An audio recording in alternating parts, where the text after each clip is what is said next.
Hoje eu vou contar pra vocês a história do dia que eu saí do armário por causa de um deslize do meu irmão. Eu até fiquei pensando se eu queria mesmo postar essa história, porque ela é tão individual, tão única, que eu sinto que eu tô gastando uma história boa no começo dessa vida aqui de criar conteúdo. Mas vamos lá. Pra essa história fazer um pouco de sentido, vocês têm que entender que eu sou de Campinas, interior de São Paulo, e não deixa ninguém falar pra vocês que Campinas não é interior de São Paulo, porque tem um monte de gente morando lá. É um cavalo de Troia no formato de uma cidade grande. Então, quando teve a minha formatura, a gente acabou tendo 2 dias de festa. Um pra ver família, pais e tal, e um que era festa. A família veio, fez um bate-volta e foi embora.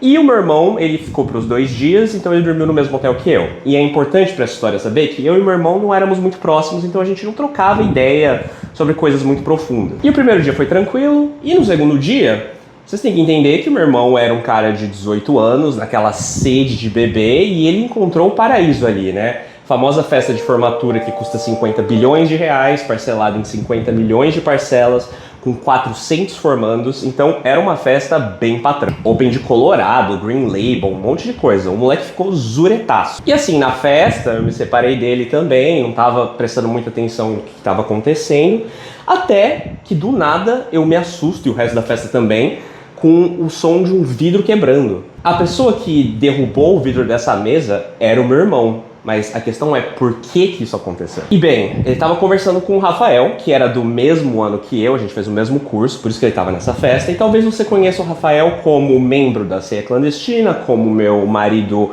platônico virtual, mas né, o que causou toda essa comoção? Conversando com o Rafael, o meu irmão descobriu que não só eu não era gay, não só eu nunca tinha ficado com o Rafael, pasmem, eu fico com garotas. O choque dessa descoberta aparentemente descomunal fez ele derrubar o vidro, causar na festa, ser retirado da festa. E veja bem, eu tinha saído até que recentemente de um namoro de 3 anos com uma mulher, mas isso não era suficiente para acabar com as alegações ali da impressão que se tinha de mim. E, ó, eu falo isso com todo respeito do mundo. Tenho um grande apreço aí aos héteros afeminados do mundo inteiro. Inclusive, tenho amigos que são... eu nunca, tinha me visto como um.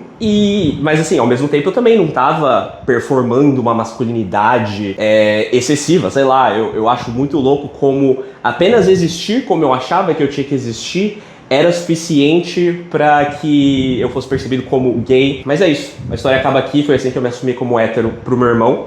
E na descrição você pode comprar meus perfumes e ajudar eu a continuar passando vergonha na internet.